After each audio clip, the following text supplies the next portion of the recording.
Assalamualaikum warahmatullahi wabarakatuh. Hai guys semuanya, sedulur-sedulur semuanya. Sekarang kita akan bikin video tausiah dari Ustadz Danu. Kali ini tausiahnya akan membahas tentang seorang yang sakit tumor di kepalanya guys. Nanti biar dijelaskan oleh Ustadz Danu. Silahkan disimak isi tausiahnya, monggo silahkan. Iya Pak Narto, ada nggak istrinya di sini? Enggak saya bawa Ustadz. Oh nggak dibawa, kayak Karena- tas saja istrinya. Pak Narto, gambaran kalau Pak Narto tadi bercerita ada tumor di otak ya? Iya betul.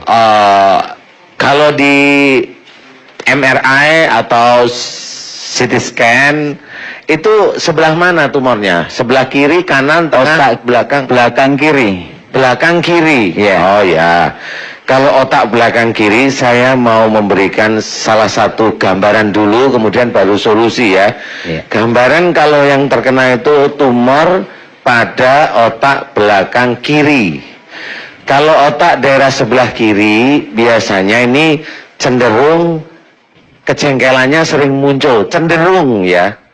Kalau otak yang terkena sebelah kanan, cenderung cara berpikirnya merasa benar. Nah, karena ini kiri, berarti maaf ini Pak Sunarto, jadi ibu ini cenderung gampang jengkel, walaupun diam. Betul apa enggak saya nggak tahu. Betul Ustadz. Betul Kalau ya? pendiamnya yang itu. Kalau jengkelnya kami nggak Nggak tahu. tahu. Nah diam makanya nggak tahu ya. Memang betul. Jadi tumor itu akan diindap oleh seseorang. Insya Allah seseorang itu cenderung biasanya diam, cenderungnya diam.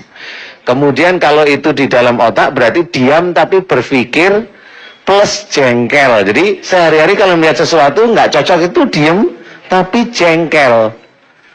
Nah itu sehari-hari bisa karena melihat bapak itu sering pakai baju seperti ini, jengkel lama-lama. Baju ya kali karena bajunya banyak dipakai, senengannya ini aja kan jengkel. Kan seragam Pak Ustadz. Maksudnya ini kan misalnya aja contoh umpamanya. Jadi kejengkelan itu ada aja, seseorang itu kalau punya sifat seperti itu ada aja. Umpamanya kalau umpamanya apa ya jengkel ya? Ya mirip seperti itu, padahal Pak Narto orangnya umpamanya nyantai, kooperatif, nyantai sih, tapi ya juga namanya orang nggak tahu ya. Jadi beliau relatif jengkel tapi diam, hanya itu aja. Nah, sekarang solusinya, gimana solusinya? Solusi secara Islami, beliau harus mau bertobat kepada Allah, mau. Jadi udah tahu. Kemudian mau mengakui, oh iya ya saya memang seperti itu kan. Makanya Pak Narto cerita, istri saya itu memang diam sehingga jengkel, seneng, nikmat pun nggak tahu Pak Narto. Diam aja begini gitu ya. Jadi karena itu udah jelas ada tumor, berarti beliau kecenderungan jengkelnya lebih kuat, lebih dominan istilahnya Pak Narto. Jadi beliau harus mau mohon ampun kepada Allah Ta'ala. Kemudian kalau karena ini sudah muncul tumor, saya akan menganjurkan cobalah beliau rajin dalam menjalankan sholat sunat tahajud selain sholat 5 waktu. Ya, sholat 5 waktu ini jangan sampai ditinggalkan kita sebagai umat Islam. Kemudian rajin sholat sunat tahajud. Hampir tiap hari, tidak apa-apa. Kemudian selesai sholat sunat tahajud, berdoa, ya Allah, jika tumor di belakang kepala atau tumor yang ada di kepala bagian belakang saya, jika itu karena sering saya tuh jengkel walaupun diam, saya mohon ampun kepadamu. Dan ini terlontar terus menerus dengan tenang kepada Allah Ta'ala. Ampuni aku ya Allah, astagfirullahaladzim, ya Allah, jika ada tumor di kepala belakangku ini karena kejengkelanku terus menerus, bisa aja kepada suamiku atau kepada orang tuaku atau kepada siapa, itu kan hafal kita.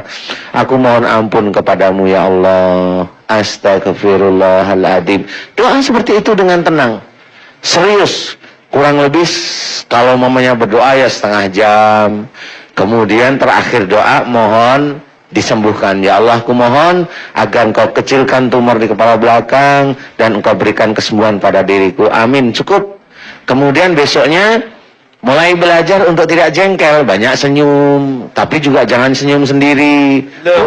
Boleh senyum sendiri tapi berkaca, karena lihat wajahnya yang cantik barangkali senyum-senyum. Alhamdulillah saya dikaruniai wajah cantik, itu boleh.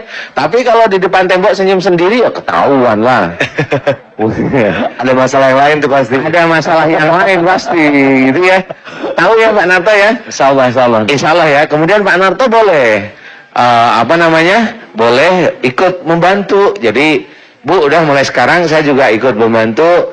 Saya juga bantu untuk sholat sunnah tahajud. Kemudian berdoa untuk ibu. Doain aja, ya Allah, jika selama ini ada benjolan atau tumor di kepala belakang istri saya, kalau dia sering jengkel walaupun diam, saya mohon agar Engkau ampuni kesalahan dan dosa istri saya. Jadi didoakan, tidak apa-apa. Nah, terus sekitar kurang lebih setengah jam, kemudian mohon diberi kesembuhan oleh Allah. Dan itu lakukan terus-menerus dengan tenang. Kemudian istilahnya si istri mah harus belajar untuk banyak senyum. Senyum aja, senyum, kesana kemari senyum gitu aja. Maaf Ustadz, untuk saat ini istri kami sudah nggak nyambung sarafnya gitu. Udah tidur di tempat gitu, apa-apa udah nggak terasa gitu. Oh ya sudah, berarti gini aja. Berarti Pak Narto yang aktif untuk memohonkan kepada Allah. Amin. Ya, Insya Allah, aktif. insya Allah. Saya akan bantu mengaminkan doa Pak Narto. Jadi aktif. Amin. Jadi Pak Ya. Narto yang rajin. Kalau Pak Narto sayang loh sama istri loh. Insya Allah.